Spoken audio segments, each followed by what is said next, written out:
Ona, good afternoon. And we dey enter on our side this afternoon for Lagos Traffic Radio 96.1 FM. And you know, once you hear that sound for a Monday afternoon, it's just to tell you, say, time don't reach for us to talk fire matter on top fire service calling. And just like you don't hear for their tune there, 767. Now the number, shortest number to call for emergency matter inside Obodo Lagos. And if you just add 112 to RAM also. And on top fire service calling this afternoon, now Lagos Traffic Radio 96.1 FM, they bring this one as we collaborate with Lagos State Fire and Rescue Service. Now we own corporate social responsibility. They make us do this one free of charge every Monday around this time. And on top of the show this afternoon, we're going to enter levels them. We consign how to use fire extinguisher. And if go do you well if you feel they watch us live on YouTube and on Facebook, because the fire officer will there here this afternoon, we're going to do demonstration for those who they watch us everywhere on top how to take fit use fire extinguisher, as we get like almost 4 or 5 of the extinguishers for studio where will they take show you just in case which one be which and waiting to go for at the right time. Welcome to the show, guys. Micah Arocha, that be my name. And on top of the show this afternoon, I get Chief Fire Officer, will be Commandant for Technical Training Department with the Lagos State Fire and Rescue Service, Semiu, Adesina. Oga Semiu, welcome to the show. Good morning, Lagosians. Okay, so use of fire extinguisher. Now there we go. So now practical class we get today. And thank God say we now audiovisual kind of station. Maybe say we they talk from out, people know what they see, what thing we they talk about. So but when we start off, fire extinguisher. When we they talk of fire extinguisher, we get other types of extinguisher, whether be for fire or why fire extinguisher, not just extinguisher. Okay. The main thing we say, the fire extinguisher, what would they talk about? Now would they take fight fire for the initial stage? Okay. If fire just happen now, if you know how to use them, now you go use them sharp. If you don't feel use them, now you go make that fire become very big fire where the firemen supposed come help you fight her.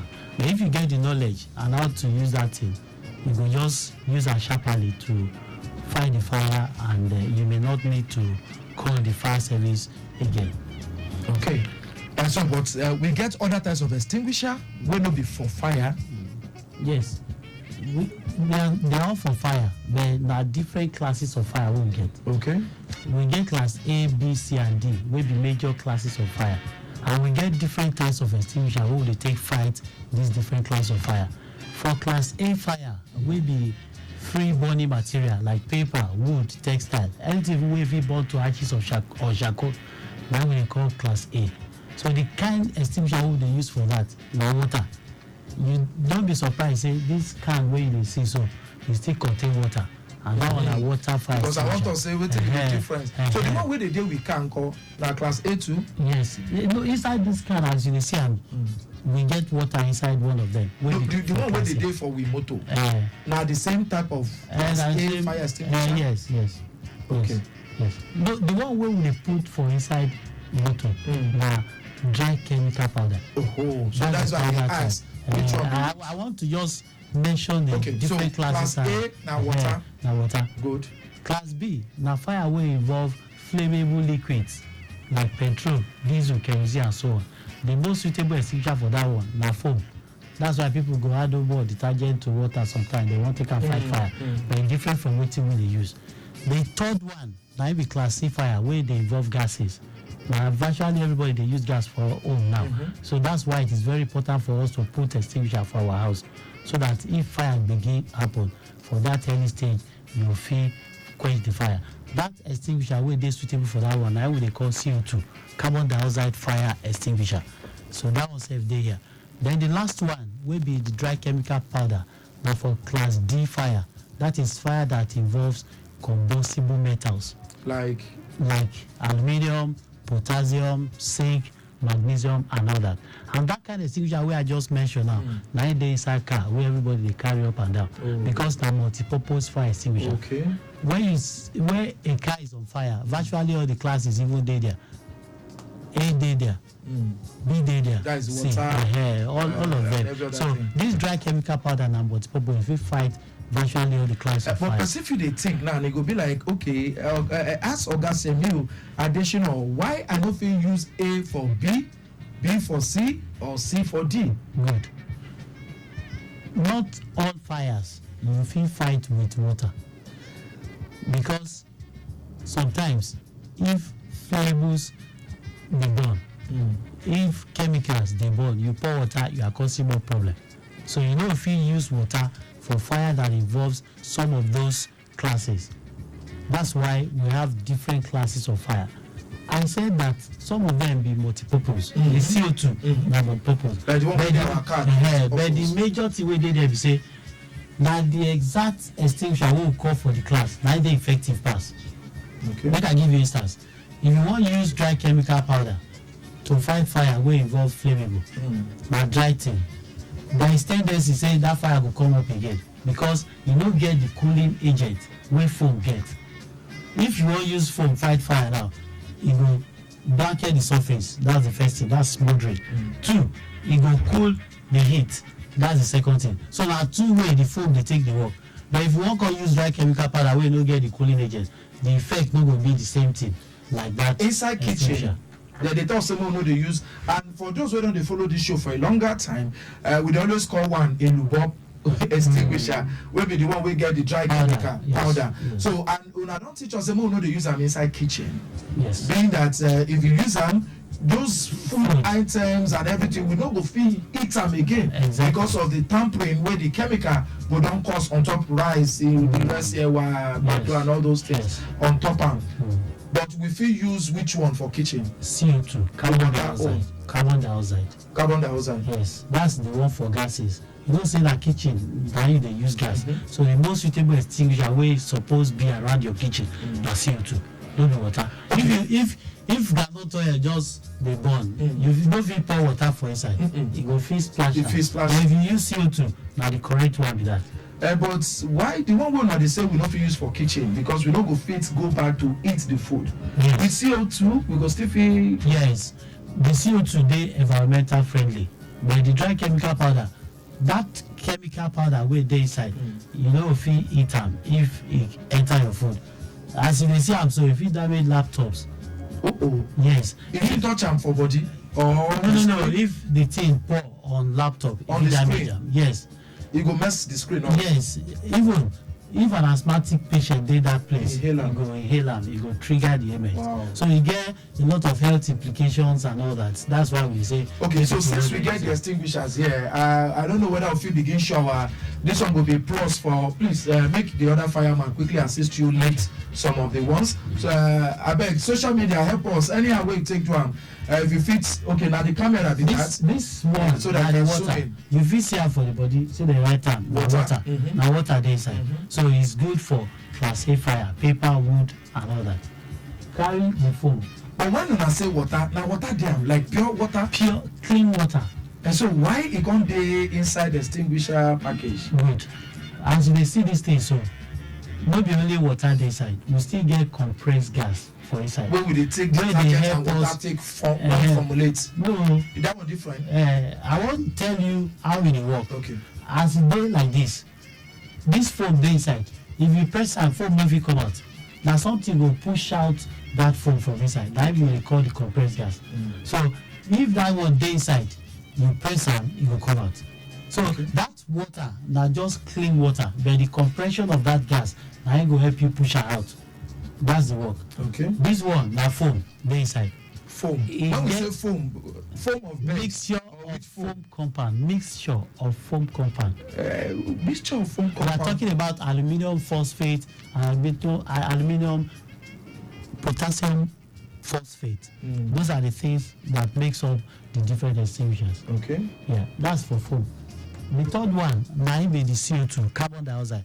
This one you no even get compressed gas again because it's compressed already. Okay. This one is called self-expelling agent. What would they use for cars? This one, and- no, for kitchen. For kitchen, Na the rather. kitchen will be the Okay. CO2. CO2, yeah. That last one. And D, because say Na im be that.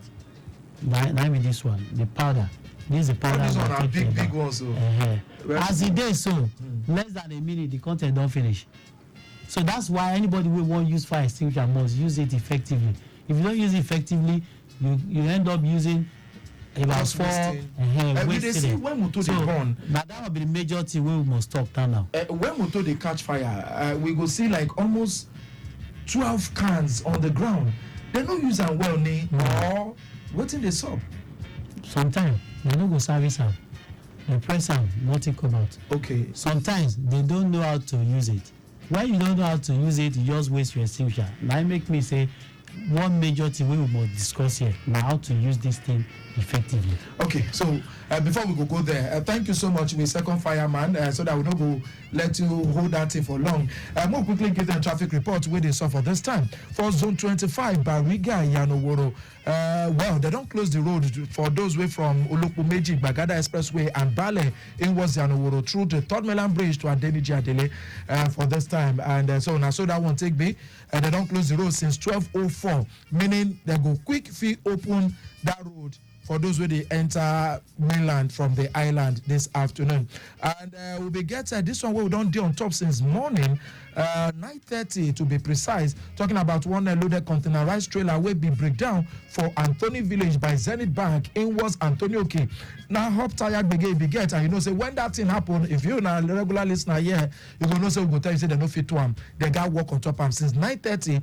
And the good news though, it be the affect traffic that time also, but the good news be say they just come out and we don't get better movement around that side. We still get men of Lagos State Public Works Corporation for Olukpese, Oshodi, inward Kappa, and that one they affect traffic for those of us where they that side. But with traffic managers there on ground to control, manage, and monitor traffic for there this afternoon. For other areas, we still get better movement. Lagos Ibadan Expressway, everywhere they go, city weather and every other way. This one for Jodu Berger, the earlier busy movement for Gunusi Road, they don't calm down. The stretch of about Gunusi Road, both inward and outward, they don't make sense. The same thing too, the slow movement will be there for Wemco Road before this time. Everywhere don't they go, city weather, but it comes busy small for Ogba, sake of the traffic diversions. You know now, area G Ogba there, Lagos State Public Works Corporation, they do the road, make it for make sense as Mr. Governor take direct them. But we don't get record of any begin within Ojudu Berger for now, and with traffic managers, them they do the work with us and them put for that. Thank you so much, traffic manager Caleb and others. We follow that matter this afternoon. All right then. So we come back right here to the studio where I get Oga Semiu Adesina, will be Chief Fire Officer and Commandant Technical Training Department, Lagos State Fire and Rescue Service. So if you watch us for Facebook and on YouTube, you go fit enjoy everything what they do this afternoon, because we dey show now levels as it take day different from extinguisher to extinguisher. So right about now, more look how to fit use these extinguishers in less than 3-4 minutes because of our time. So how to fit take use them? If you want use fire extinguisher, it is very simple. Okay. As it is very simple, now so it hard if you don't know. Okay. Person feel lose in life if you know sabi use extinguisher because it don't happen before. Now, if you want use this extinguisher, we get acronym what they call PASS. PASS, yes. PASS. P says pull the pin. Pull. Which pin? We get safety pin. Why be this? May come close to you. This is what we call safety pin. That pin on top. This one. This pin, now they prevent accidental discharge. They secure am with the seal again. So anybody who want pull the pin must cut off the seal. You don't need any wahala. Just use your hand, hold this flat part. Tear am comot. When you tear am comot, you just use this one. That's you just be like all this label where they do for shoe where would they buy. Thank you. You just comot am easily. That one pull the pin. A says aim at the base of the fire. Where the fire they burn. If fire they burn, no they fight smoke. No they fight the so flame. People go they fight the smoke. Now it make those people now it make those things when they talk they happen for road they happen. So they don't do cars anything for ground. Good. So A says aim at the base of the fire. Now the fuel where they burn now it make you the heat. If it is this television where they burn, heat am. That's your fuel. Now you go direct the nozzle. The thing they yes, show. this nozzle you must direct it at what is burning, not the smoke or the flame. Fire fit dey burn here, smoke fit travel to that side. Outside. If you just dey scatter everywhere, you are not fighting any fire. That's the problem. But if I no be fireman, I go fit know where it they come from, especially if smoke don't full everywhere. So how can I dictate? Good. Smoke is different from fire. Smoke is everybody can identify smoke, everybody can identify fire. If you see smoke, you know say that smoke be this. But need to trace where that smoke dey come from. Might be the seat of fire. So if you don't get to seat of fire, you just a waste your extinguisher. You just waste time. You no go fight any fire. Alright, so might be aim at the base. The first S. Say squeeze the lever. Wetin be the lever? This handle wey we dey take carry am. Maybe. Like say you wan cut. Like say you wan use scissors. First open am, then close am. Press it like this. When you squeeze it together, it will help you expel wetin dey inside this thing. For having the container to because come out. you don direct this one to the base already, so you can't squeeze this one. I go make am come out. I know the last one go be sweep from side to side. That's the normal thing.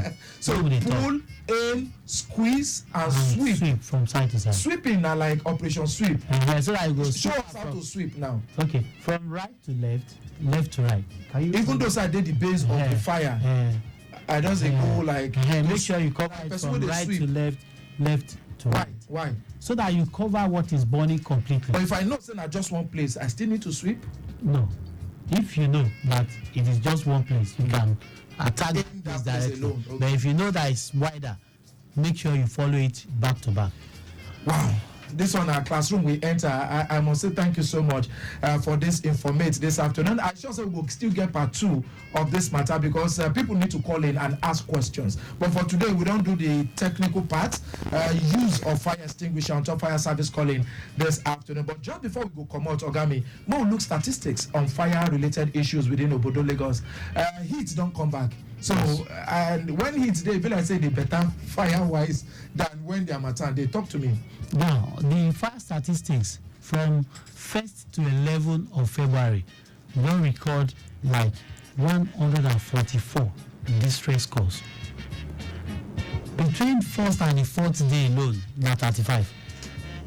The 5th to 11th day could be 109. And that's to tell us that people need to buckle up their belt because fire no be our friend. Okay. This statistics wey we dey talk so e get one fire wey happen for Iba wey affect gas station. Person die there. Some people sustain severe burns. Wetin we dey talk for people be say the government sef is not happy about the rate at which fire dey happen. For 2022 we recorded about 1,500 calls. 2023, the thing grew to 2,538. You can imagine that difference of 1,000. And what did they cause am? Negligence, carelessness of the people. I don't they do the thing, don't think nothing they happen. Now they kill us. So the thing when they tell people, we say, make all of us put time for mind. Now consciousness we need. Say this thing if it cause fire, I no go do am lie. Even if you see person wey won't do am, you go caution am say abeg no do that thing because if the fire happen you don't even know the person wey cause am, you don't know the person wey go cause am. So all these things dey very important. Make people just put am for mind say they must be fire safety conscious anywhere they find themselves at all times. And one of these days we go fit look the topic things wey fit cause fire because at times we know they know. Our mobile phone fit cause fire. It dey cause heat. Wait, you see, people can say a lot of things, but research has not proven that.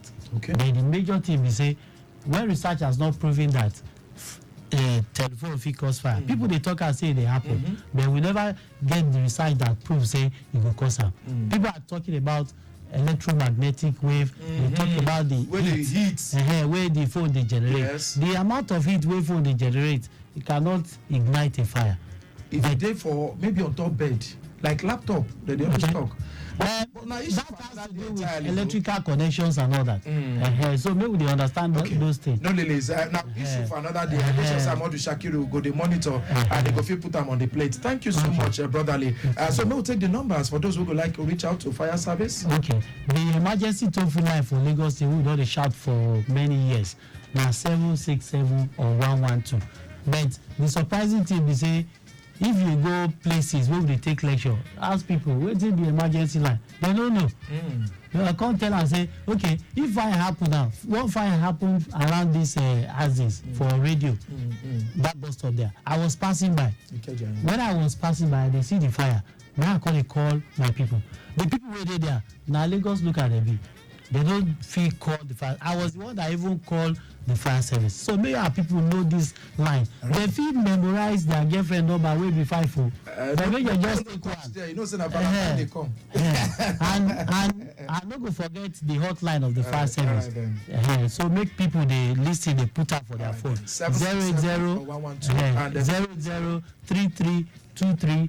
0033235891. Again.